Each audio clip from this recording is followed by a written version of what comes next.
Lena Hartley had learned early that love could be conditional.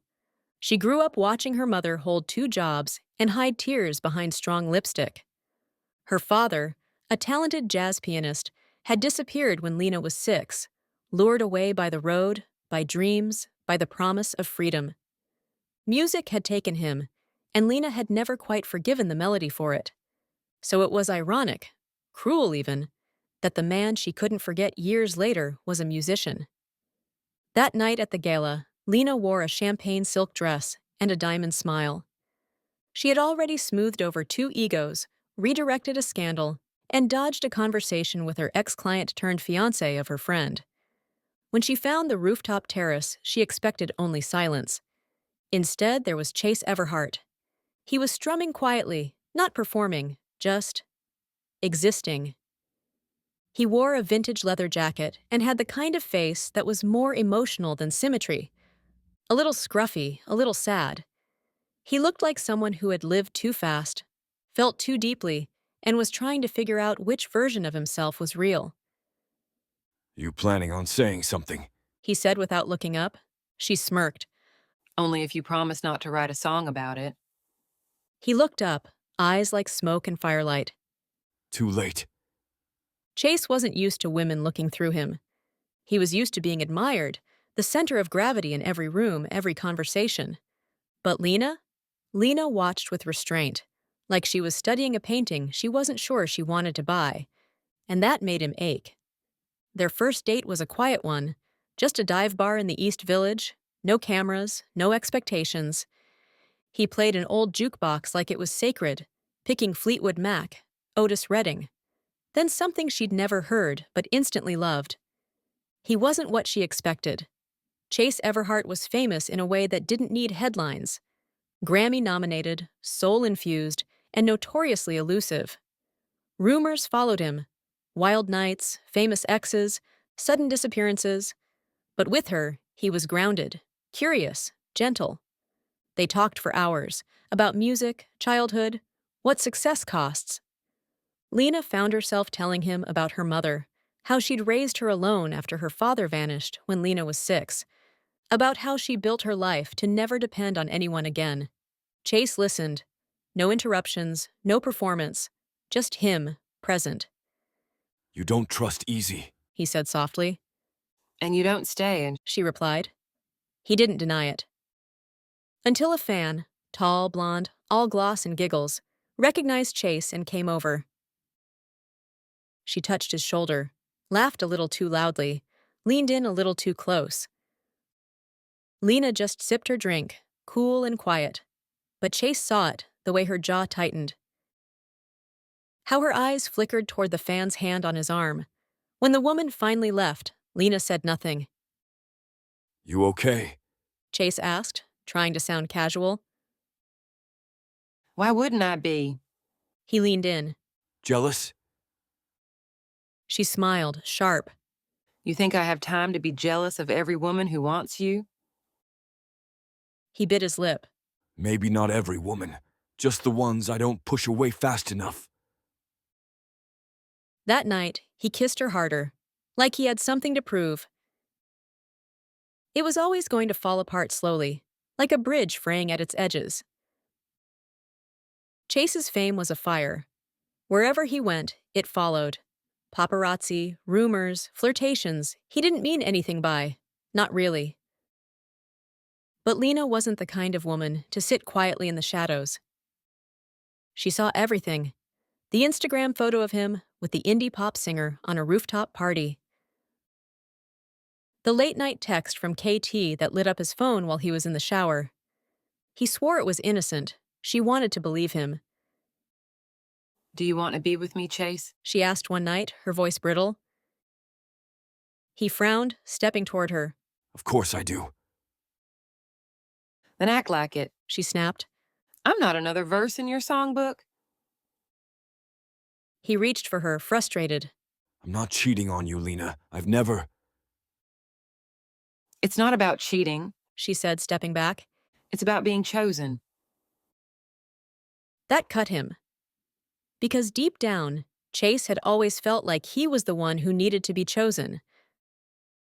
By the crowd, by the world. But Lena made him want to earn her. The worst part? He didn't know how.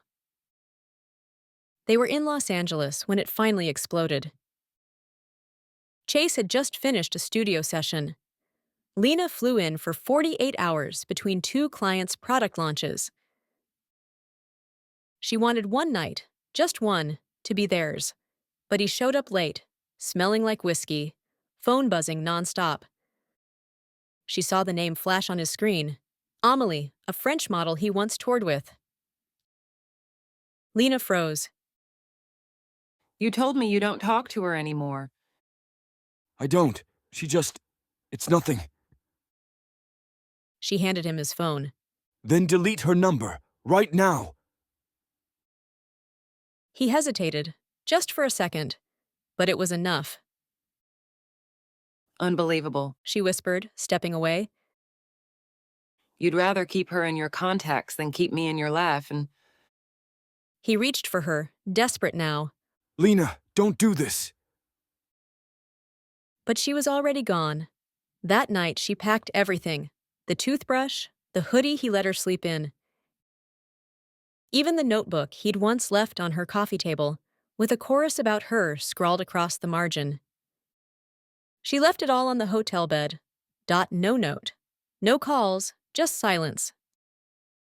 Lena moved on the way powerful women do. She didn't collapse. Guido, she redirected.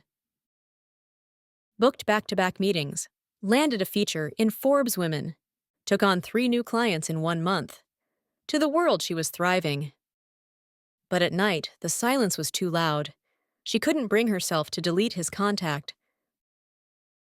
Sometimes she stared at it, thumb hovering over the screen, wondering if he'd ever call. He didn't.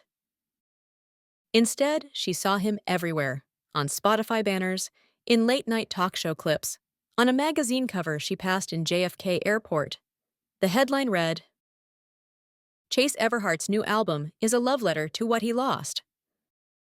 She didn't listen, but when a colleague played a track during a PR strategy session, Lena's hands froze mid-keystroke. The bridge was unmistakably hers. She said, don't write me into your pain if you can't carry mine too. And I didn't know how to tell her. I already was. Chase tried to numb it the way he always had. New cities, new women, late-night sessions in dimly lit studios. But none of it stuck. The songs felt forced. His performances, hollow. Every woman he touched reminded him of the one who walked away. He hated that he could still feel her in his hands when he played. That he'd glance at the crowd mid-show and wonder if she might be there, somewhere, watching from the dark. When a paparazzi shot of Lena with another man surfaced, a tall, polished art curator from Tribeca, Chase saw it by accident on Twitter.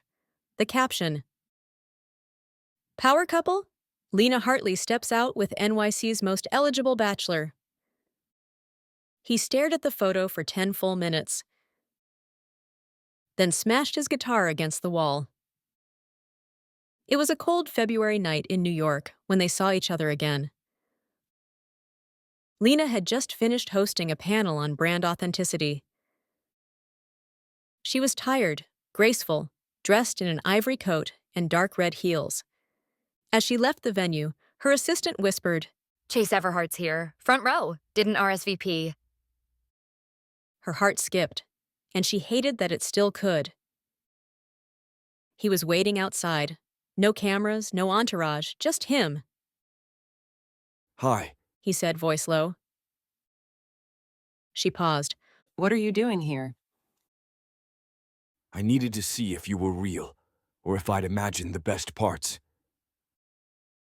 Lena folded her arms. You don't get to just show up now, Chase. I know. He said. I know I broke it. All of it. I wasn't ready for someone like you. But I never stopped writing about you. I never stopped seeing you. Oh. She laughed, bitter. Yeah, from a distance, where it was safe. A beat passed. Then, quietly, Do you love him? Chase asked. It wasn't a fair question, but jealousy never was. Lena looked away. He doesn't write me into songs. Chase stepped closer. That's because he doesn't see you like I do. She looked up, eyes glassy. Maybe I don't want to be seen like that anymore. He swallowed hard. Then tell me to go. For real this time. And I'll disappear. But she didn't. Because of the gravity between them, it never really let go. They didn't fall back into each other. Not this time. No drunken nights, or whispered apologies under warm sheets. No grand declarations or overnight promises. They started small, coffee at that quiet corner cafe near Madison Square. Talking like old friends with too much history to pretend it wasn't still there. Chase didn't bring up the songs. Lena didn't bring up the past. But it hovered, like a storm cloud waiting for permission to clear. Weeks passed. They walked side by side through the West Village on Sunday afternoons. Lena wore her old leather gloves again. Chase kept his phone in his pocket. No texts, no distractions, just her. Why now? She asked one evening, as they sat in Washington Square Park, bundled against the wind. Chase looked at her for a long moment. Because I had to learn the difference between wanting someone and being ready to be with them. Lena didn't answer right away. She remembered the hotel, the model, the silence. But she also remembered his hands, the way they used to cradle her face when he thought she was asleep. The way he kissed her with apology before he ever knew what he'd done wrong. So she leaned into his side. Not quite forgiveness, but not resistance either. Chase didn't try to kiss her. He just stayed. By spring, they were cautiously steady. No labels, no ultimatums, just trying. He came to her office with lunch some days. She came to his studio when he felt stuck, not to fix him, but to sit nearby while he worked, her presence a quiet anchor. He didn't write about her in his songs anymore.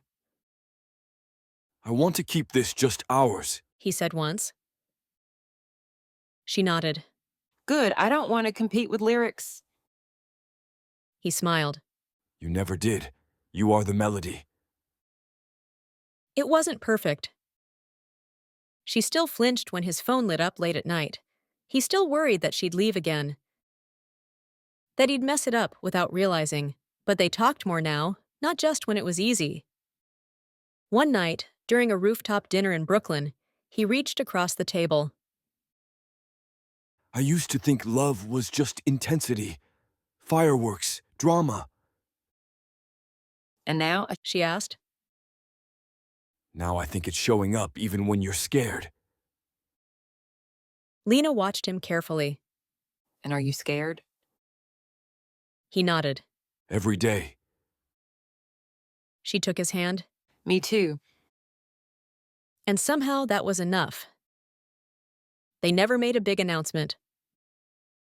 No Instagram posts. No red carpet reveals. Just a photo.